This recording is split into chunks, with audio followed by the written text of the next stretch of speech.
तो hello friends, कैसे आप सब लोग। स्वागत है आपका अपने चैनल वाइल्ड कोडिंग में।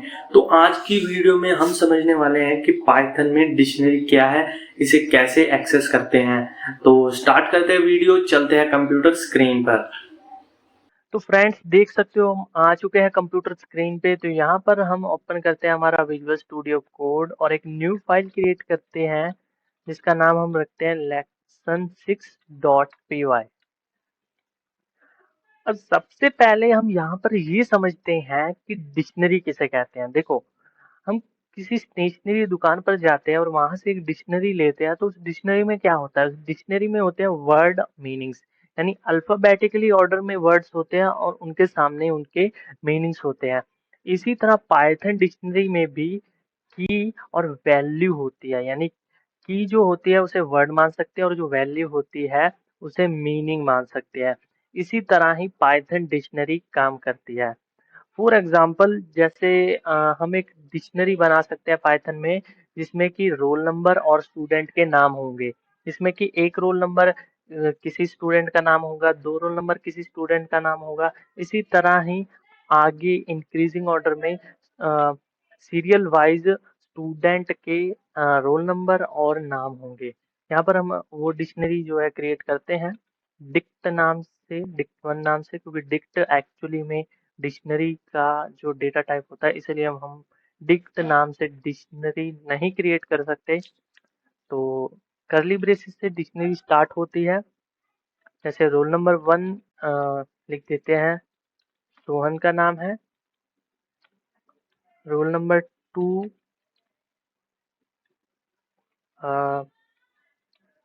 रोहन नाम का स्टूडेंट है।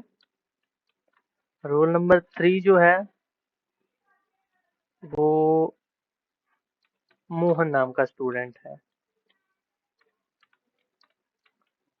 ठीक है, तो हमने एक डिक्शनरी क्रिएट करी जिसमें कि 3 स्टूडेंट हैं, ठीक है, और उनके रोल नंबर लिखे हुए हैं। यहाँ पर जो रोल नंबर्स हैं वो की है और जो नाम है वो वैल्यू है। ठीक है, जैसे कि डिक्शनरी वो वाली फिजिकल डिक्शनरी में था word meaning word meaning word meaning, इसी तरह की वैल्यू की वैल्यू की और वैल्यू। ठीक है, अब हमें अगर इसमें से किसी भी पेयर को एक्सेस करना हो तो हम कैसे करेंगे?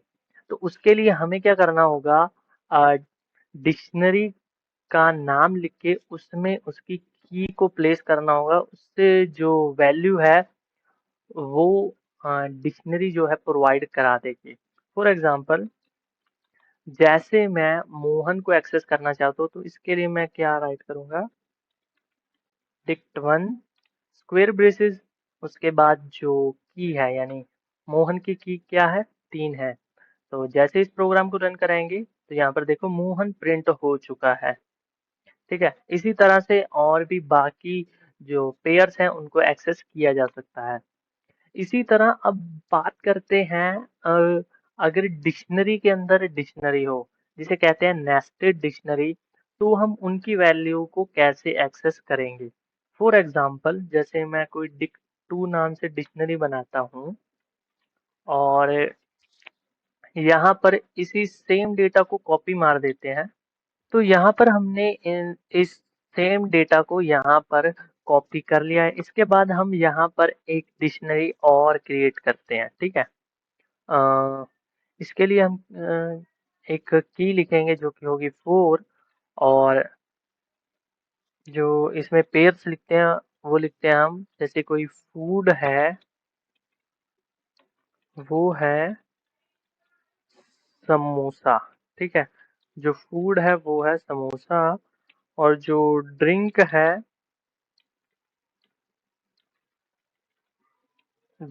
वो है मान के चलो पेप्सी। ठीक है, जो ड्रिंक है वो है पेप्सी। एक्चुअली कुछ एरर, ठीक है, अब ठीक है। तो वहां पर एक्चुअली कोमा लगा दिया था इसीलिए वो एरर प्रोड्यूस कर रहा था। तो यहाँ पर हमने एक ये डिक्शनरी इस डिक्शनरी में इंसर्ट कर दी है। तो जो ये डिक्ट2 है वो हो गई है एक नेस्टेड डिक्शनरी। तो अगर मान के चलो मुझे इस समोसा यानी कि इस वैल्यू को एक्सेस करना है तो इसके लिए मैं क्या करूंगा, इसके लिए मैं राइट करूंगा डिक्ट टू स्क्वेयर ब्रेसेस, जो यानी कि इस डिक्शनरी की है वो है 4, और उसके बाद एक और की। ठीक है, समोसा की क्या है, फूड। तो मैं यहाँ पर राइट करूंगा फूड। ठीक है, तो इस प्रोग्राम को रन कराते हैं। तो इसने देखो समोसा को एक्सेस कर लिया है। इसी तरह अगर मैं ड्रिंक को एक्सेस करना चाहता हूँ, यानी कि इसको, पेप्सी को, तो यहाँ पर मैं राइट कर दूंगा ड्रिंक। तो ये पेप्सी को एक्सेस कर लेगी। तो इसी तरह हमने नेस्टेड डिक्शनरी में एलिमेंट्स को एक्सेस करना सीखा। ठीक है, तो जो हमारा नेक्स्ट टास्क है वो है डिक्शनरी में आइटम्स को ऐड करना, उन्हें डिलीट करना। ठीक है, और पूरी डिक्शनरी को क्लियर करना। तो सबसे पहले हम ये समझते हैं कि किसी भी आइटम को डिक्शनरी में ऐड कैसे करते हैं। ठीक है, मुझे कोई पेयर ऐड करना है डिक्शनरी में, तो वो मैं कैसे करूंगा। जैसे मुझे इस वाली डिक्शनरी में कोई 4th रोल नंबर लेना है जिसका नाम होगा ले सकते हैं आर के। ठीक है, आर के सिंह। तो वो मैं कैसे ऐड करूंगा, मैं राइट करूंगा डिक्ट वन। ठीक है, डिक्ट वन करने के बाद मैं उसकी जो की है वो दूंगा। जैसे कि उसकी की क्या होगी, 4। उसके बाद उसका जो नाम होगा वो क्या होगा, आर के सिंह। तो अगर मैं इस डिक्शनरी को प्रिंट कराऊं, तो इसमें जो है ये वाला जो पेयर है वो ऐड हो चुका होगा इस वाली डिक्शनरी में। तो देख सकते हैं आप, इसने जो है ऐड कर लिया है इस वाले पेयर को। इसी तरह हम अगर किसी आइटम को डिलीट करना चाहते हैं डिक्शनरी में से, तो वो कैसे करेंगे। मान के चलो मुझे ये रोहन पेयर को डिलीट करना है, तो इसके लिए मैं यूज करूंगा डेल कीवर्ड का, और उसके बाद मैं उस डिक्शनरी का नाम लिखूंगा। जैसे मुझे डिक्ट वन में से क्या डिलीट करना है, रोहन को, तो मैं राइट करूंगा उसकी की को, यानी रोहन की क्या है, वो है 2। तो यहाँ से जो है अगर मैं प्रिंट कराऊं डिक्ट वन को, तो यहाँ पर अब देखना ये जो रोहन है वो डिलीट हो जाएगा। तो यहाँ पर हम देख सकते हैं कि जो रोहन है वो डिलीट हो चुका है इस डिक्शनरी में से। अगर मुझे सारे के सारे जो एलिमेंट है डिक्शनरी में वो क्लियर करने हैं, मान के चलो मुझे इस डिक्शनरी को सारी की सारी खाली करना है, तो मैं उसके लिए क्या करूंगा, मैं राइट करूंगा dict to dot clear function को कॉल करा दूंगा। और जब हम प्रिंट कराएंगे डिक्ट टू को, तो इसमें से जो सारे एलिमेंट है वो क्लियर हो चुके होंगे। तो यहाँ पर हम देख सकते हैं डिक्ट टू में से सारे के सारे एलिमेंट हैं जो यहाँ पर आउटपुट दे रहा है क्लियर हो चुके हैं। हमारा नेक्स्ट टास्क है वो है कि किसी एक डिक्शनरी को किसी और डिक्शनरी में असाइन कराना। मान के चलो मैं यहाँ पर कोई और डिक्शनरी लेता हूँ जिसका नाम मैं रखता हूँ डिक्ट 4। ठीक है, और उसमें मैं अगर डायरेक्टली ऐसे दे देता हूँ डिक्ट 1, तो अब बताओ क्या हुआ होगा। तो हुआ ये है कि जो ये डिक्ट 1 है इसका मेमोरी रेफरेंस यहाँ पर चला गया है।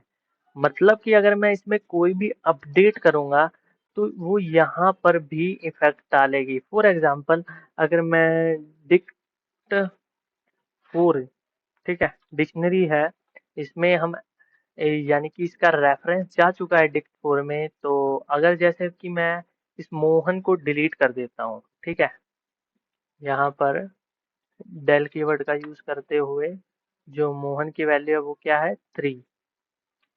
ठीक है, तो अगर मैं इस यहाँ से मोहन को डिलीट करता हूँ डिक्ट 4 में से, तो डिक्ट 1 में से भी जो मोहन है वो डिलीट हो जाएगा। पहले हम प्रिंट कराते हैं डिक्ट 1 को, डिक्शनरी जो फर्स्ट वाली है उसको, तो अभी मैंने जो डिलीट किया है वो dict4 में से मोहन को करा है, क्योंकि जो dict1 है वो कॉपी होकर जा चुकी है, सेम टू सेम डेटा है dict4 में। तो इसीलिए मैं जैसे ही मोहन को डिलीट करूंगा dict4 में से, तो यहाँ पर जो इफेक्ट है वो आएगा dict1 पर। इस प्रोग्राम को रन कराते हैं। तो यहाँ पर हम देख सकते हैं जो यहाँ से मोहन है वो गायब हो चुका है, जो रोहन था हमने ऑलरेडी डिलीट कर दिया था। तो यहाँ पर हम देख सकते हैं कि इसका जो इफेक्ट है, यानी कि dict4 का जो इफेक्ट है वो dict1 पर पड़ा है। तो ऐसा ना हो, यानी कि हमें ऐसा चाहिए है कि जो भी हम इसमें एडिट करें वो dict1 पर कोई भी इफेक्ट ना डाले। तो हमें कॉपी फंक्शन का यूज करना होगा, जिससे कि एक कॉपी, यानी कि इस dict1 का एक क्लोन जो है असाइन हो जाएगा dict4 में। तो यहाँ पर हम कॉपी फंक्शन का यूज करते हैं एंड देन dict4 में असाइन कराते हैं dict1 को। तो अगर हम डिलीट करेंगे यहाँ से dict4 को 3, यानी कि मोहन को जो है डिलीट करेंगे, और अगेन अब हम प्रिंट कराते हैं dict1 को। तो यहाँ पर कोई भी इफेक्ट नहीं आएगा dict4 का dict1 पर। तो जैसे ही रन कराते हैं तो यहाँ पर देखो जो मोहन है वो वैसे का वैसा है dict1 में, इस पर कोई भी इफेक्ट नहीं आया है। और यहाँ पर अगर हम प्रिंट कराएं dict4 को, ठीक है, तो यहाँ पर देखो dict4 में से मोहन डिलीट हो चुका है, पर dict1 में कोई भी इफेक्ट नहीं आया है। तो इसी तरह कॉपी फंक्शन का यूज करके हम एक क्लोन, यानी कि डिक्शनरी का असाइन करा सकते हैं अदर वेरिएबल में। तो इस वीडियो को यहीं पर एंड करते हैं। आज हमने जाना डिक्शनरी के बारे में, और अगली वीडियो हम जानेंगे सेट्स इन पाइथन क्या है। तो थैंक्स फॉर वॉचिंग, चैनल को सब्सक्राइब करना बिल्कुल ना भूलें।